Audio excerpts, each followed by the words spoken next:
It's a story that honestly sounds impossible today. You have two nations locked in a bitter shadow war, constantly threatening each other's existence. But what if I told you that not so long ago, they were basically best friends? I mean, just look at this contrast. It perfectly captures the total split personality of this relationship.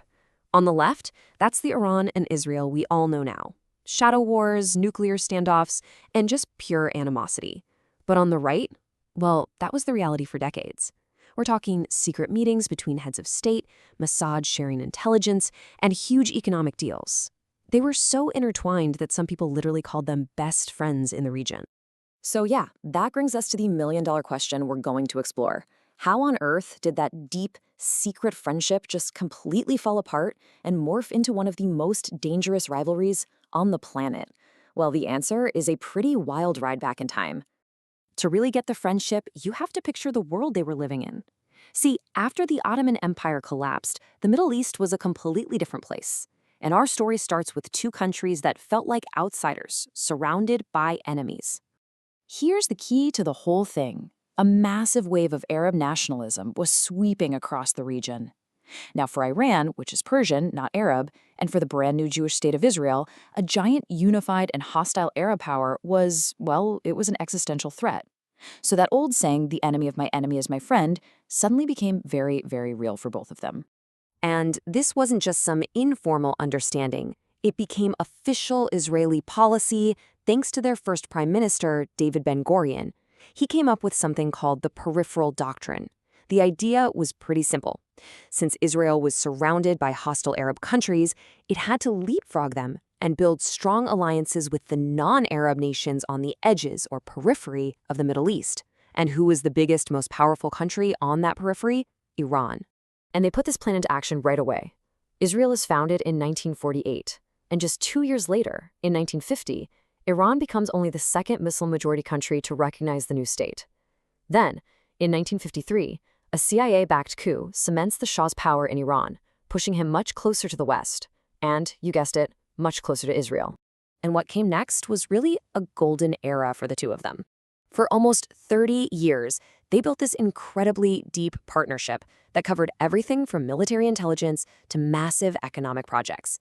And the craziest part? Most of it was happening completely behind the scenes. The security ties were just unbelievably deep. I mean, think about this. Israel's legendary intelligence agency, the Mossad, literally trained the Shah's own notorious secret police, Savak. They were constantly sharing intel on their common enemies. Iranian fighter pilots were being trained in Israel, and Israel was selling Iran advanced weapons, even co-developing new missile technology together. This one little story just perfectly captures the whole vibe of the relationship. It was super close, but it had to be kept top secret, right? They couldn't risk angering the rest of the Arab world or the Shah's own people. So, to keep his visits on the down low, the Israeli Prime Minister David Ben-Gurion would literally land in Tehran wearing a wig to disguise himself for his meetings with the Shah. But hey, it wasn't all spies and weapons. This partnership was deeply woven into their economies. You had Israeli experts bringing cutting-edge irrigation tech to make Iran's deserts bloom. Israeli doctors and engineers were all over the country working on big projects. You could even hop on a direct flight from Tel Aviv to Tehran. And holding it all together was an Israeli trade office in Tehran that was, for all intents and purposes, their unofficial embassy. But maybe the most incredible joint venture was this gigantic secret oil pipeline. So here's the deal. Arab nations had an oil embargo on Israel. To get around it, Iran and Israel came up with a brilliant plan. Iranian oil tankers would sail down to Israel's port of Eilat on the Red Sea. They'd unload the crude oil, which would then get piped straight across Israel to the port of Ashkelon on the Mediterranean. It totally bypassed the hostile Suez Canal, gave Israel all the energy it needed, and gave Iran a direct pipeline to sell its oil to Europe. Genius. But of all the things they did together, this is without a doubt the single greatest irony of the entire story. Back in the day, the US had this program called Atoms for Peace. And in 1967, America gave Iran its very first nuclear research reactor. And guess who helped train Iran's first generation of nuclear scientists? Yep, Israeli experts. The very same nuclear program that Israel now considers an existential threat was a gift from its two closest allies at the time. So, for decades, this secret alliance seemed rock solid, unbreakable. But then came the breaking point, an event so huge it didn't just crack the foundation of their friendship, it blew it to smithereens. Of course, I'm talking about the 1979 Islamic Revolution. And the change happened with breathtaking speed. In January, the Shah is out. He flees the country. By February, Ayatollah Khomeini is back from exile and the Islamic Republic is born. And just days later, the Israeli mission in Tehran is stormed by revolutionaries, and Khomeini himself hands the keys over to the Palestinian leader Yasser Arafat, declaring it the new Palestinian embassy. The message could not have been clearer. It was a complete 180-degree flip. For the Shah, foreign policy was all about national interest, countering Arab nationalism and the Soviets. And in that world, an alliance with the US and Israel just made perfect sense. But for Khomeini, everything was about ideology. The main enemies weren't the Arabs, they were America, the great Satan, and Israel, the little Satan. His goal wasn't just to protect Iran's borders, it was to export his Islamic revolution around the world. And a core part of that ideology was that Israel had no right to exist. There was just no room for an alliance anymore. So the friendship was dead, but in the chaos that followed the revolution, this relationship had a couple of final, really bizarre twists before it was finally buried for good. And here we are at the last great irony. In 1980, Iraq invades Iran.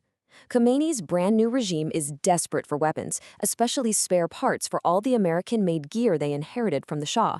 So who secretly starts selling them exactly what they need? You guessed it, Israel. For Israel, the logic was cold and simple. Their old friend Iran was now fighting their current enemy, Iraq.